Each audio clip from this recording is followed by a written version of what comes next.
Chance has shaped our knowledge of the world and the universe. Although people think that science is very definite and based on analysis and evidence, chance has played a major role in various discoveries and processes which have helped us survive without us knowing. Examples of this include the famous apple that fell on Isaac Newton to provoke him to investigate the force of gravity. The invention of penicillin was made by accident when Alexander Fleming came back from holiday to find a ring of inhibition in his petri dish growing bacteria. Radioactivity was discovered by Henry Becquerel when he placed the uranium compound on a copper cross which was on photographic plate in his drawer and found a distinct image of the cross on the plate several days later. Chance is also a fundamental factor in the evolution of not only humans, but every living organism on this planet. Take our chemistry teacher, for example. His physical appearance and differences from other of his species are due to the changes in his DNA that are passed on by his mother and father and their ancestors before them. It all depended on the numerous circumstances that happened to bring about his birth. Every single human is genetically unique, except twins of course. This is because there is a large amount of genetic variation that can happen within the DNA of a human. It is estimated that there is about a 1 in a trillion chance that someone else shares the same DNA with you, other than an identical twin. This shows how unique and important every single human being is. Several factors contributed to this chance of his birth.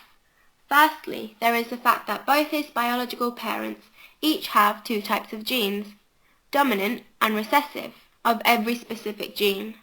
That's 4 in total. Then there is the chance of a specific combination of the genes combining and joining together. This all leads to countless possibilities of one set of full DNA joining together, and even identical twins have some variation in their genetic material due to mutations happening because of their environment. This demonstrates the variety of DNA that is possible within only one species, mainly because of chance and specific circumstances. The possibility of his parents living, or in fact the whole human race existing, is also dependent on factors influenced by chance. Based on the endosymbiotic theory, the beginning of the first animal and plant cell was a complete accident. Mitochondria and chloroplasts were bacterial cells that survived separately to other cells on the young Earth. It was by chance that a mitochondrial and chloroplast cell attacked a large cell and were ingested by it.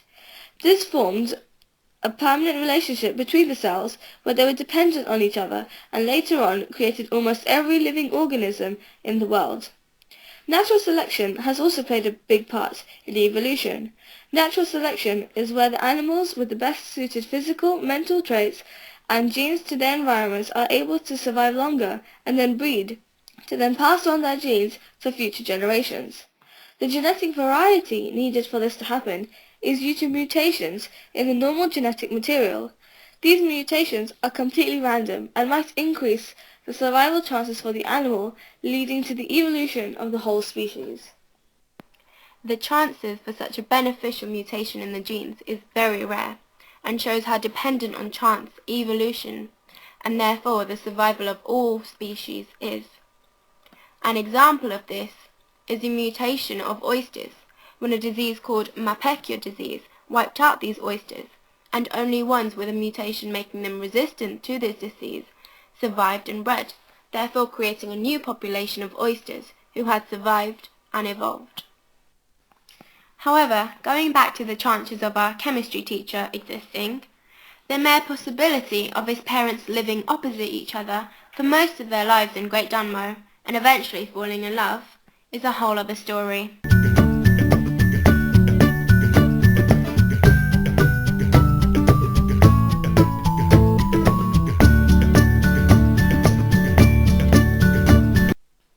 But can chance get all of the credit for life on Earth?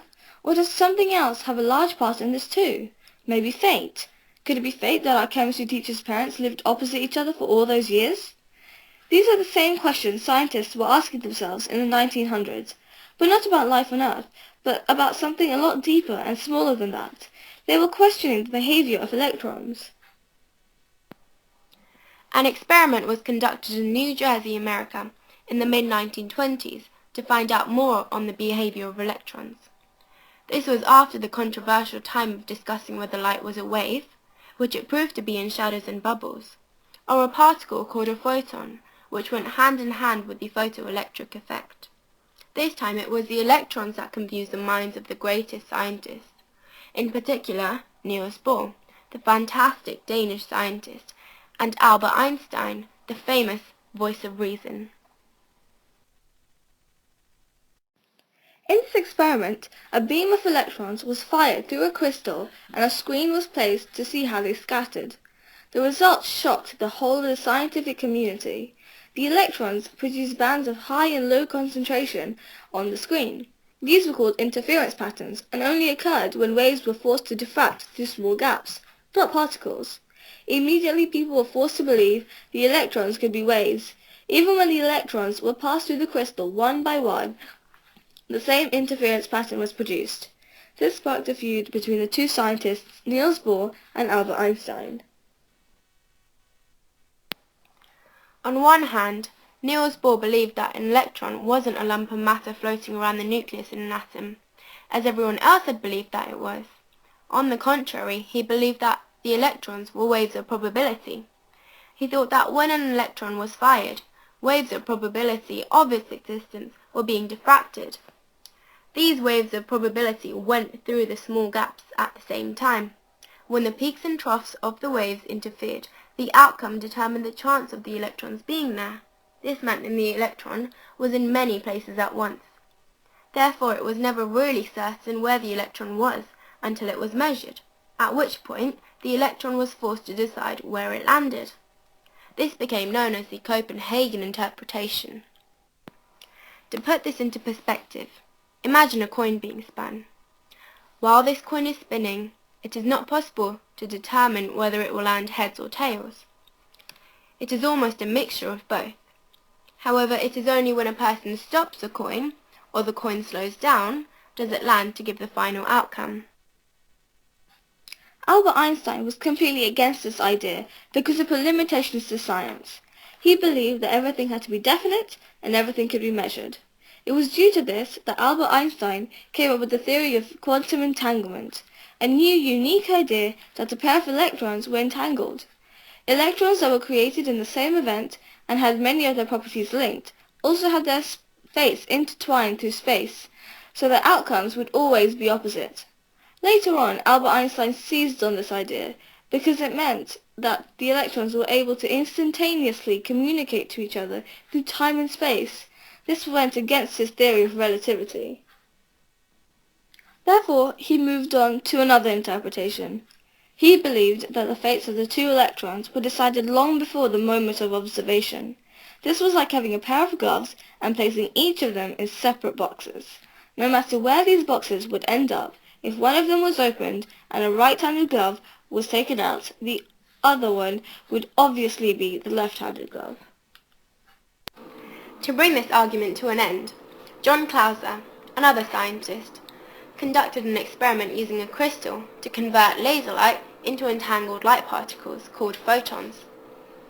Various properties of these photons were measured in the experiment, such as polarization, position, momentum, spin, and put into John Bell's equation. If the answer was less than 2, Albert Einstein was right. However, if the answer was greater than 2, Niels Bohr's theory was correct. This experiment was carried out many times, and the result was always greater than 2, thus proving that Niels Bohr was correct and everything in existence today is a result of chance. In the words of the great ancient Greek philosopher Democritus, everything existing in the universe is the fruit of chance and necessity.